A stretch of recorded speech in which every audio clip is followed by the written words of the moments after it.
acontecimientos, de estas etapas tan duras de la edad antigua, entramos a una etapa bastante complicada y cruda, que es cuando viene la cuestión de la propiedad, la propiedad de los medios de producción. Y claro que aún no desarrollada del todo, pero ya se veía ver, por ejemplo, en el esclavismo, que es una etapa que comienza más o menos en el siglo 4000, en el siglo 400, antes de nuestra era, al siglo 400, después de nuestra era, que es lo que se conoce como antigüedad. Y durante ese lapso, ese régimen de la comunidad esclavista, acontecieron cosas también de mucha barbarie,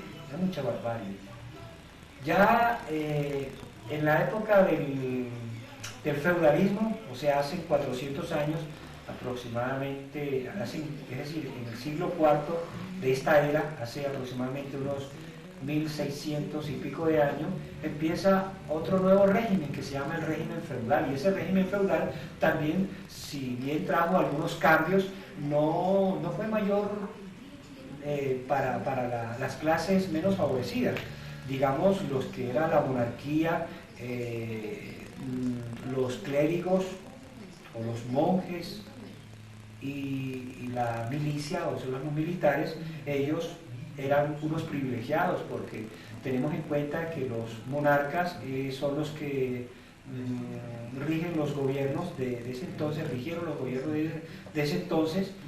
Los clérigos eran los que envolvían a la gente con sus ideologías para tratar de convencer a los ciudadanos de que el rey tenía el derecho divino de estar ahí, porque según él, que era clérigo, servía de intermediario para que ese monarca rigiera. Y los militares, obviamente, que tenían también con sus armas un poder bastante grande, y que ellos fueron los que posteriormente también se convertirían en terratenientes, que por cuestiones de la repartición de los botines que ellos conseguían, pues a cada cual les tocaba un terreno determinado.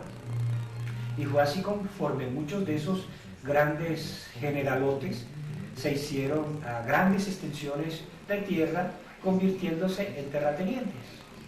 Ya después que pasa el feudalismo y que entra el Renacimiento, o sea, la Edad Moderna, entonces es cuando viene la etapa de lo que se conoce como el inicio de la revolución, digamos, industrial, la revolución capitalista. Estos son pasos que personas más especializadas que yo pueden dar testimonio con más detalle, pero así a grandes rasgos. En el 1600 y 1700 ocurrió pues lo que se conoce como el Renacimiento, que fue prácticamente como un renacer de la cultura griega, que había tenido su auge hacia algo así como 1500, 1600 y unos 400, 500 años, un promedio de 2000 años atrás había florecido esa cultura, la cultura miseo-egénica, que posteriormente fue la griega, aunque obviamente hay que reconocer de que los pueblos más antiguos, como la India, la China, Fenicia, Babilonia,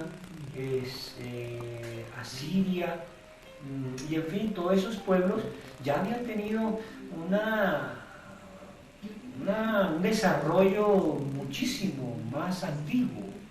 Por ejemplo, en Egipto se cuenta que hay fechas hasta de 6, 7 mil y hasta 8.000 años antes de Cristo, para la época en que se construyeron las pirámides, que al parecer fueron en el 6000 y en el 5000. Eso fueron varias fechas, porque duraron muchísimo. Son lo que llaman esas maravillas del mundo, que tanto las tres pirámides, las de Keops, Kefren y Micerino, esas tres fueron construidas seguidamente por orden de los faraones para establecer allí su sitio de descanso eterno. Bueno, en vista de que se me acabó el tiempo, tendremos que invitarlos para la próxima para continuar esta charla. Entonces, muchísimas gracias y nos vemos hasta la próxima. Les habló J.R. Vélez Jr. en Hablemos. Gracias.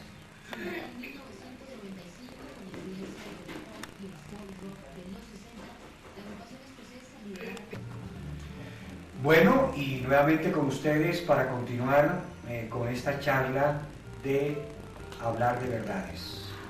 En el programa Hablemos. Recuerden que está hablando J.R. Vélez Jr. Y como estamos hablando de verdades, continuemos hablando de verdades.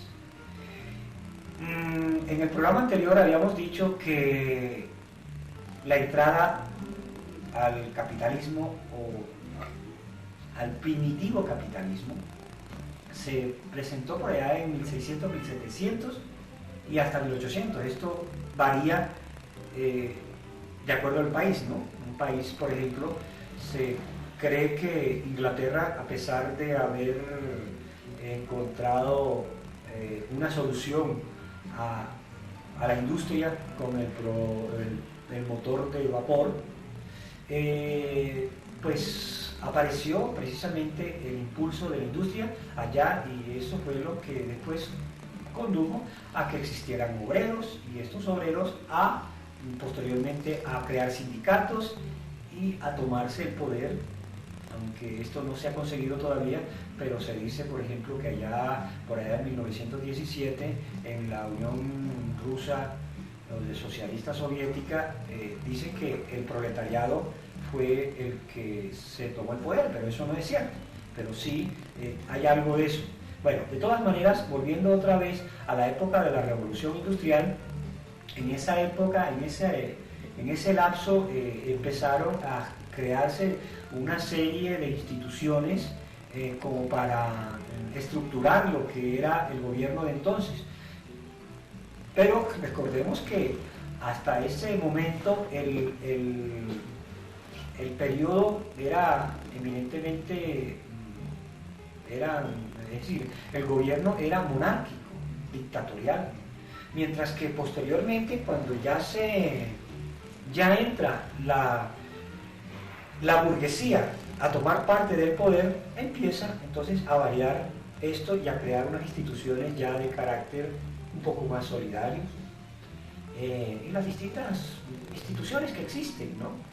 Tanto las de control fiscal, como las de disciplinario, como las administrativas, las operativas, en fin, todas las organizaciones que conocemos actualmente, con la diferencia de que había pocas comparativamente con las que hay ahora. Digamos, después del tránsito de la Revolución Francesa, que es un acontecimiento también histórico, que da precisamente al traste con lo que es la nueva era, o sea, la edad contemporánea, no era, sino la nueva edad contemporánea. Ya a partir de ahí empieza una forma de vida un poco más civilizada, un poco más urbana, un poco más humana, porque no podemos negar de que los burgueses o la burguesía de entonces, cuando empezó a reclamar participación en los gobiernos, porque recordemos que los gobiernos eran los marqueses, toda la nobleza, eran los que, aunque tenían sus súbditos, ¿no? Pero la nobleza era realmente la que controlaba el poder. Pero cuando la burguesía, que eran, digamos, artesanos, mineros, ganaderos, agricultores, comerciantes, en fin, una serie de gente que que en una u otra forma eran productores o manejaban dinero. Ellos poquito a poco se fueron haciendo más acaudalados hasta el punto de que constituyeron una fuerza bastante potente y entre ellos se pusieron de acuerdo para ver cómo presionaban a los gobiernos en este tiempo, en ese entonces monárquico, para exigirle participación, incluso para desplazar el gobierno monárquico y instaurar uno republicano, como se le llamaba en un comienzo. Estos gobiernos empezaron a funcionar y hasta ahora se conocen ya no como el capitalismo o liberalismo, sino el neoliberalismo, que es una especie de imperialismo monopolista de ese régimen capitalista. Pero bueno, todo esto hay que entender que era un proceso de desarrollo que se venía dando y en el momento precisamente se caracteriza por eso. Pero ya dejemos estos lapsos tanto sociopolíticos como económicos a un lado para adentrarnos en lo trascendental.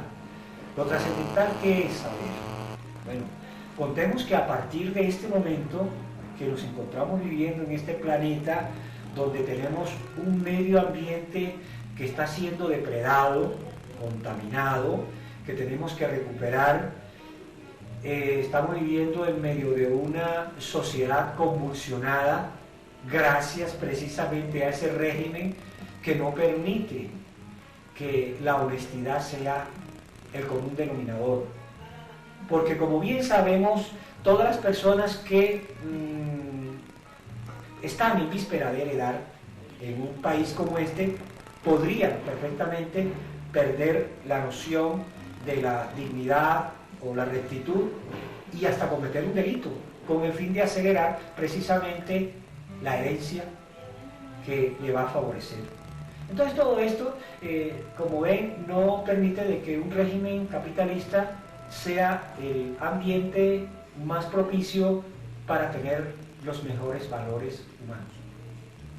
De todas maneras, hay que intentar corregir cada una de estos impases que vienen presentándose en sociedades como la nuestra, para que entre nosotros no choquemos.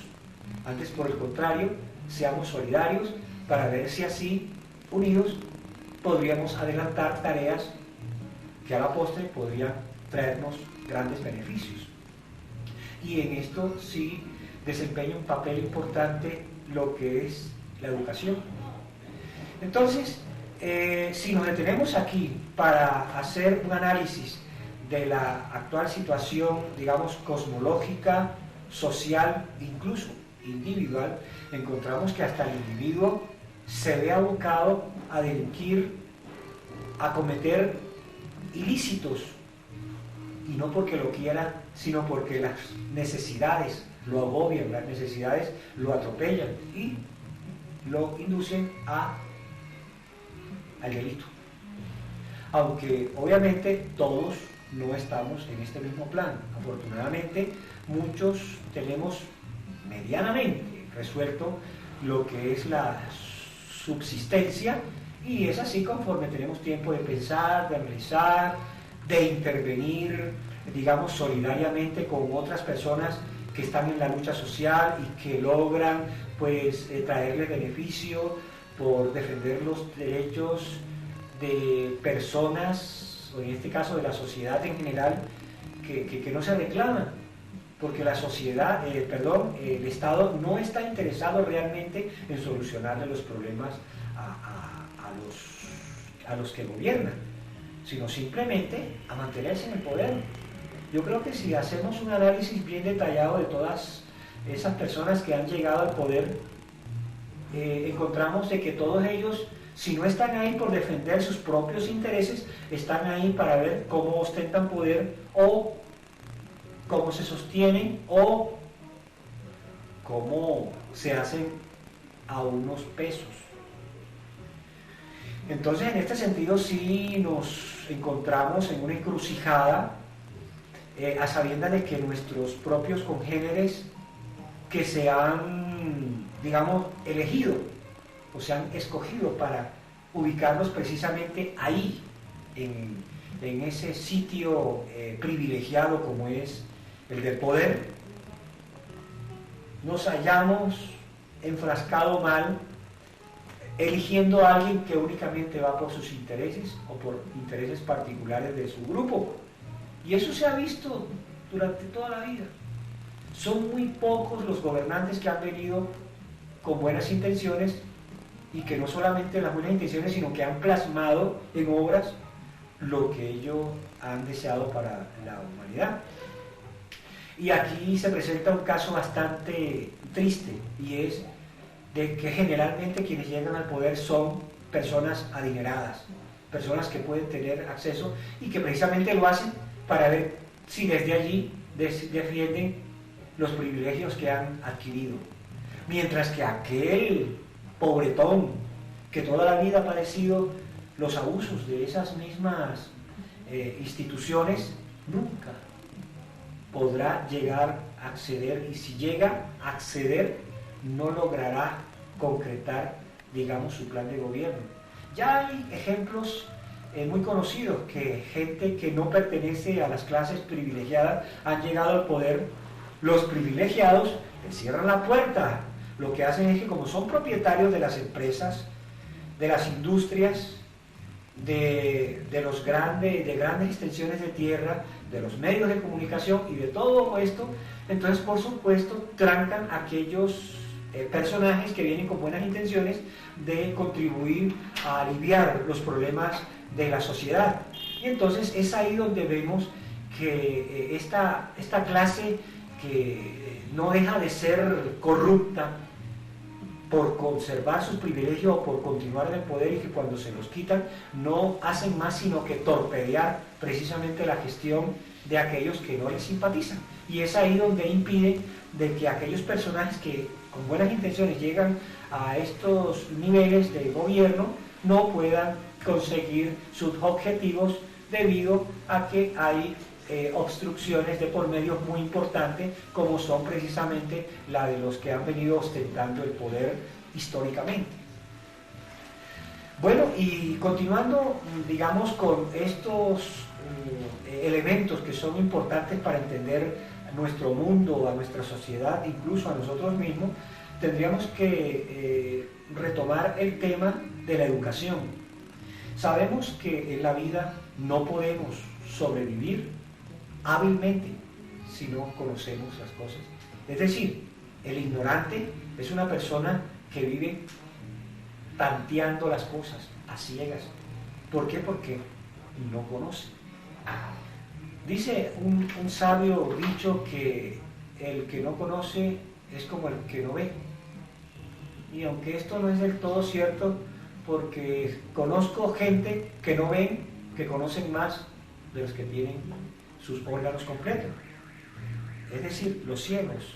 Conozco ciegos que son muy inteligentes, muy hábiles, han obtenido títulos y que pues nos pueden dar a clase a muchos de nosotros. Pero en términos generales, lo que es la ignorancia y peor la brutalidad es lo que no ha permitido de que en una sociedad como la nuestra, y no hablo de la sociedad colombiana, sino de la sociedad a nivel mundial, que no se ha preocupado por elevar su nivel cultural, ni educativo, ni formativo ideológicamente, claro, es un individuo que no entiende, y sino solamente está ahí a merced de ser utilizado como un obrero, es decir, de serle utilizada su mano de obra y pagársele, así sea irrisoriamente. Pero ese individuo está, por decir algo, condenado a sobreponerse a estas vicisitudes, incluso a lograr niveles altos, no solamente de bienestar y desarrollo, sino cultural. Aunque hay sus excepciones, claro, toda regla tiene su excepción, y son muchas las excepciones en estos casos, porque se sabe de personas que ni siquiera han tenido estudios Sin embargo, son personas que han adquirido niveles culturales altos. Bueno, y desafortunadamente se nos acabó otra vez el tiempo, pero les prometo que en las próximas ediciones continuaremos este tema tan importante. Les habló J.R. Vélez Jr. en Hablemos.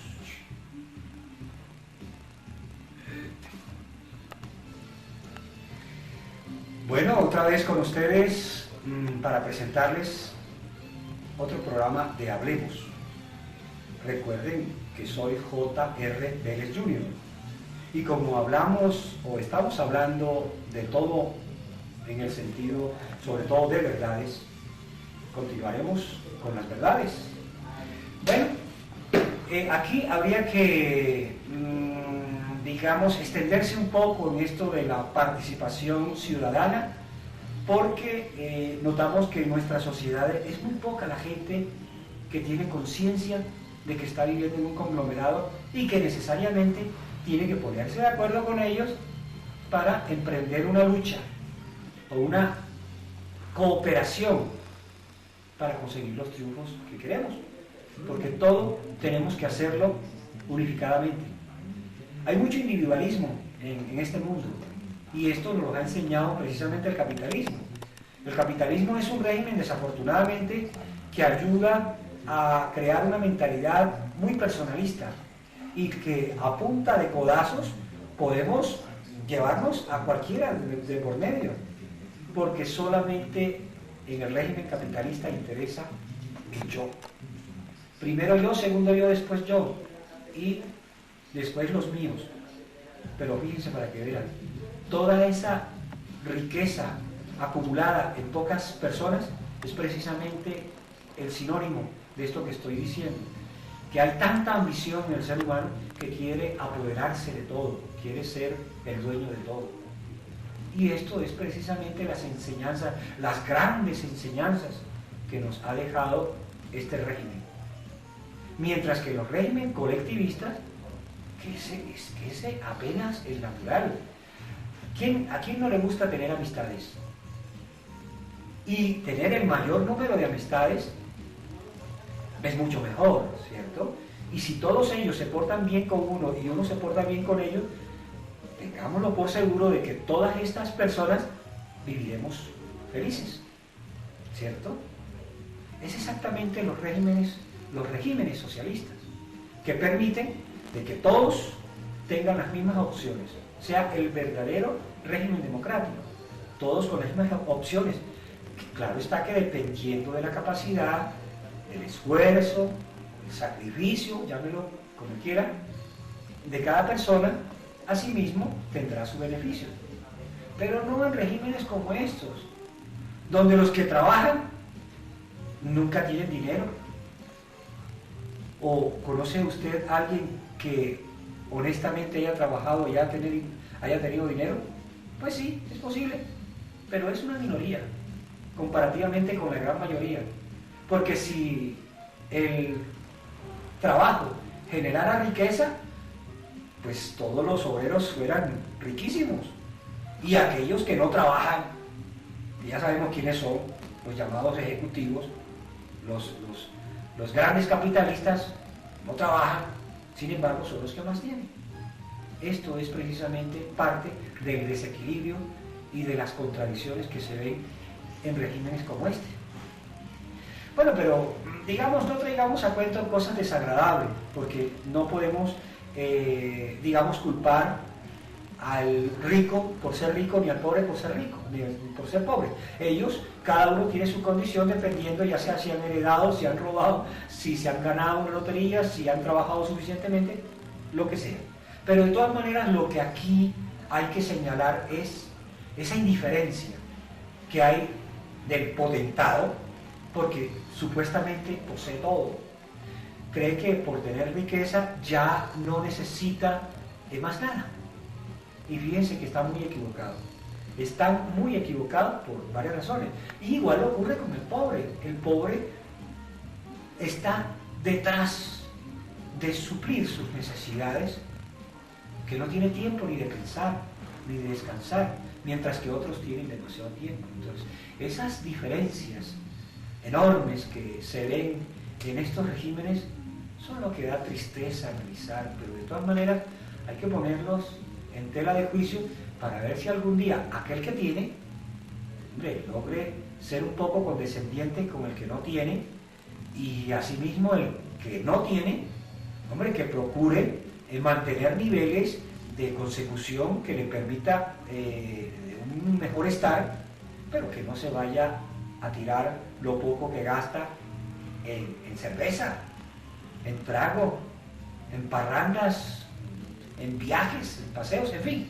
Hay personas que realmente como que desconocen, no saben apreciar lo que es el esfuerzo de ellos mismos, porque en una semana se pueden gastar perfectamente en un paseo lo que se ganaron durante 2 meses, y eso me parece algo descabellado, algo insólito, pero de todas maneras esto ocurre. Pero si somos moderados en todo lo que vayamos a hacer, tengámonos por seguro de que nos va bien. Y una de las cosas que aquí es necesario anunciar, insistir, es precisamente en eso, en llegar a niveles no solamente de conocimiento, sino de conciencia que nos permitan entender este mundo. ¿Por qué? Porque por más dinero que tengamos, por más bienestar que tengamos, siempre nos llegará la hora de la angustia, de la soledad, de la vicisitud, de la zozobra, incluso de la muerte. Todo esto es inimpugnable, es decir, todo va a suceder. Es lo que más seguro tenemos. Entonces, es conveniente, y aquí se lo hago saber de esta manera, que según las investigaciones, las personas pagan todo lo mal que hacen, todas las irregularidades que cometen, las pagan, pero no por un ser superior que los va a castigar. La misma naturaleza se encarga precisamente de depurar esas afecciones que hay dentro de cada ser. Cuando hay envidia, hay rencores, hay ira, hay odio y todas esas cuestiones dañinas del organismo, del ser humano, todo eso precisamente se revierte con la muerte, y es ahí donde vamos a padecer de verdad la purificación de todo eso. Ahí los tormentos no son como las pesadillas, que llega uno despertándose ya prácticamente cesa la pesadilla. Ahí no. Ahí la pesadilla es eterna. Todo el que cometió un error lo tendrá que pagar. Y lo paga él mismo. Nadie se encarga, o es decir, la naturaleza misma se encarga de pasarle la cuenta de cobro. No hay ningún ser superior. Por lo tanto, es muy importante portarse bien. Pero para ello es necesario entender este proceso, es decir, ¿a qué venimos a este mundo? Y para ello tenemos que acudir a la educación. Entonces, tanto la salud como el medio ambiente es importantísimo tenerlos sanos para, obviamente, tener una vida sana. Pero posteriormente la sanidad consiste en esta bóveda que hay aquí.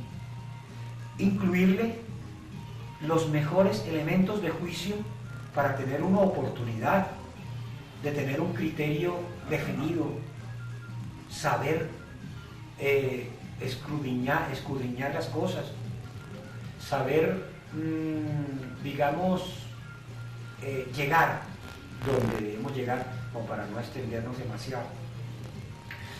Pero todo esto se necesita no solamente la instrucción, la ilustración y la formación intelectual, que no solamente recibimos en el colegio, porque ya prácticamente en el colegio, con esa educación comercializada o mercantilista que nos han dado, ya no nos sirve para nada. Tenemos que en nuestro hogar formarnos en valores humanos y sobre todo en valores morales por nuestra propia cuenta.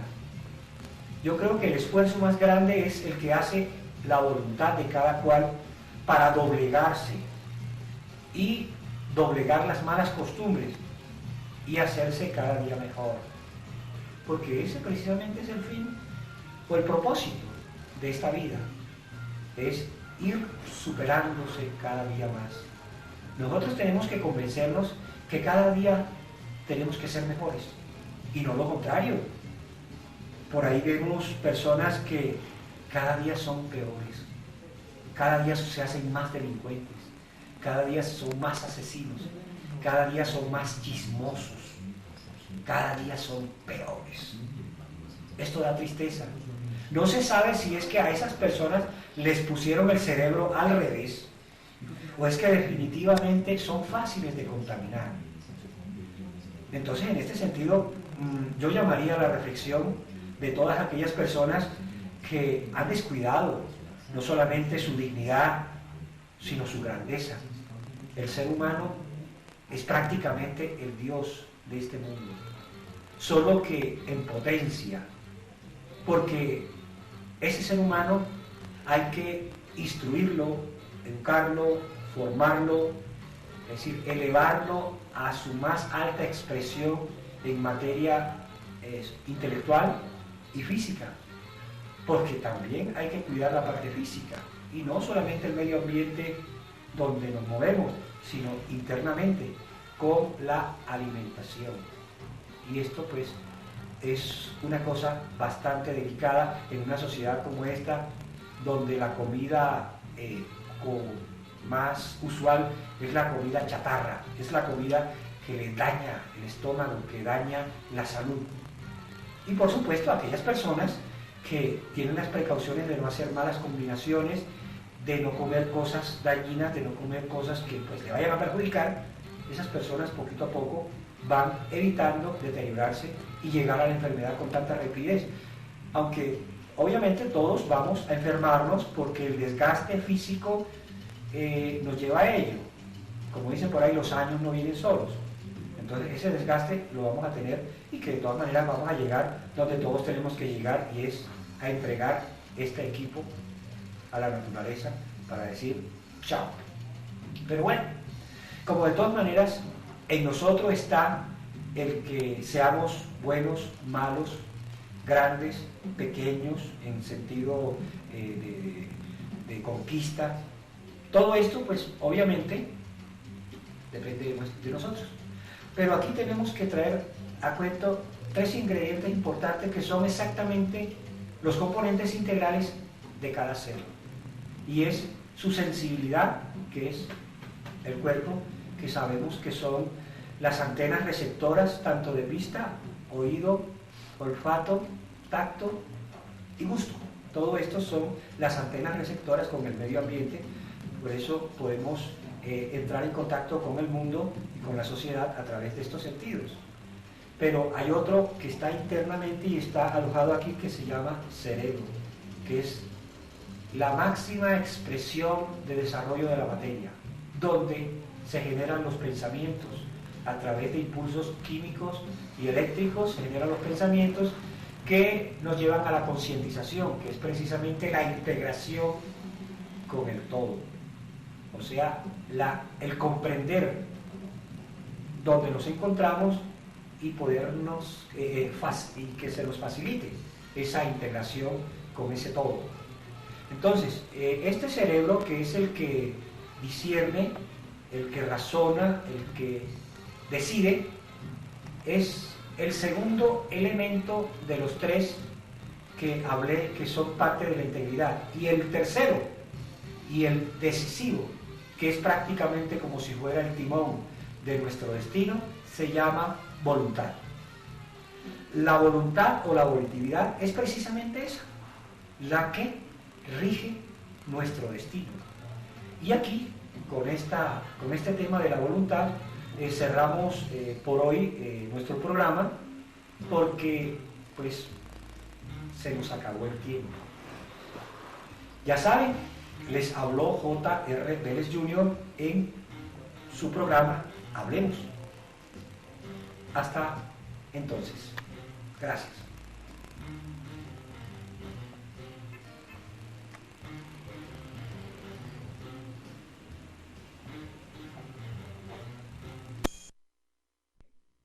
otra vez con ustedes para presentarles el programa que ya va a ser costumbre. Hablemos. Les habla J.R. Vélez Jr. y vamos a continuar precisamente con el tema que venimos tratando en programas anteriores. Esta vez tendríamos que hablar no solamente de la integridad del ser humano, como es la sensibilidad, la racionalidad y la volitividad, que sabemos que la volitividad es prácticamente el eje que mueve los otros dos componentes, gracias, digamos, a que la mente haya decidido tal dirección, que haya analizado todos los pormenores de la decisión y hayan decidido, valga la redundancia, por esto o por esto otro. Pero es en este caso la voluntad la que va a poner de su parte y hacerla una realidad, doblegando a este cuerpo, a esta sensibilidad, a que haga lo que tiene que hacer o a que deje de hacer lo que deje de hacer, lo que tenga que dejar de hacer. En este caso, por ejemplo, un vicio. Todo vicio debe ser expulsado de nuestro organismo, de nuestra forma de ser. ¿Y cómo lo conseguimos? Absteniéndonos, diciendo no en el momento de decir no. Y viceversa, cuando debemos decir sí, también decir sí. O sea que la volitividad está precisamente para adelantar, retroceder o frenar de un tajo la actitud o las decisiones que tomemos. Ya, digamos, pasando estos tres aspectos integrales del ser humano, me gustaría ahondar un poco en lo que es la mente, la parte racional del hombre. La parte racional del hombre tiene tres componentes, como sabemos. Hay un pasado, un presente y un futuro. El pasado es la memoria que tenemos de los acontecimientos, las experiencias que hemos tenido. El presente es la capacidad de discernimiento que en el momento mismo estamos haciendo uso. Yo hablo, yo pienso, hablo, ustedes escuchan, piensan y pueden responder si hay oportunidad de hacerlo. Es decir, cuando se tiene el interlocutor al frente o a un lado, el interlocutor o al otro extremo de una bocina, ellos perfectamente pueden interlocutar. Lo que quiere decir es que en ese momento del discernimiento uno capta la idea, la asocia a lo que considera que es lo más digno y finalmente toma una decisión. Cuando se hace eso, pues ya el resto de los componentes de esa integridad, ya sea la memoria, si tiene que traer a cuento algo del pasado para hacer una comparación, o sea que sirva como premisas y esas dos premisas compararlas y sacar una tercera que es lo que en dialéctica se llama la síntesis. Tesis, antítesis y síntesis, que es la conclusión de las dos anteriores. Entonces, en ese sentido, la síntesis de esta cuestión es precisamente el proceder, el decidir. Cuando se está discerniendo sobre algo, se está precisamente procurando establecer un razonamiento. Y cuando se llega ahí, sí se tiene que echarle uso a la imaginación, que es prácticamente el futuro inmediato, ahí en ese momento. Y si entre otras cosas también se va a hacer una proyección, obviamente se tiene que acudir al futuro inmediato. Entonces ahí están los tres tiempos: pasado como memoria, presente como capacidad de discernimiento y futuro como las proyecciones de ese pensamiento. Entonces ya podríamos cerrar en este sentido esta parte que deja muy claro lo que es la capacidad no solamente mnemónica, sino de discernimiento e imaginativa del ser humano. Con todos estos elementos, con todas estas herramientas que poseemos, nos queda fácilmente enfrentar el mundo, porque hay la necesidad primero de establecer cuáles son los nódulos que debemos entrar, analizar, para así mismo poder sacarle el partido que corresponde. Y los tres nódulos son lo que es el mundo, incluyendo a la naturaleza, incluyendo a todo, porque ahí está la sociedad del individuo, pero como sabemos de que la sociedad, o sea, los seres humanos en su conjunto, es algo especial de analizar y muy complejo, entonces tendremos que excluirlo para analizarlo por aparte. Igual ocurre que con todo ese conglomerado en el cual estamos incluidos, tendremos que también abstraernos de ese grupo para, como personas muy complejas, podernos analizar individualmente con más detenimiento. Entonces, en este sentido, como vemos, estos tres nódulos que tendremos que empezar a analizar con profundidad son los que nos van a permitir conocer e integrarnos a esos aspectos. Por ejemplo, en el caso de la naturaleza, si conocemos cómo se generó la naturaleza, que es producto del fenómeno evolutivo, podemos entender fácilmente que todo lo que ha surgido, tal es el caso, la parte mineralógica o reino mineral, la parte vegetativa o reino vegetal y la parte animal o reino animal, son precisamente los integrantes de esa naturaleza.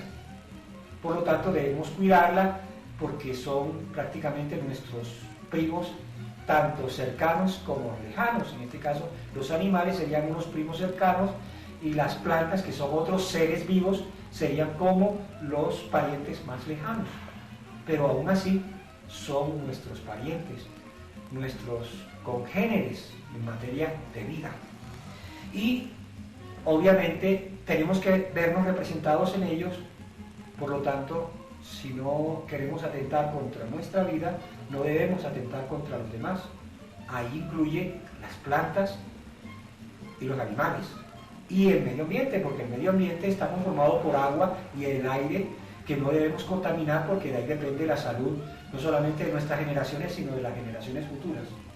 Y en el otro aspecto de la sociedad, donde sabemos que existe un gran conglomerado bastante contradictorio, con muchos problemas, que no permite que exista una armonía entre ellos precisamente por la diversidad de criterios y mucho más.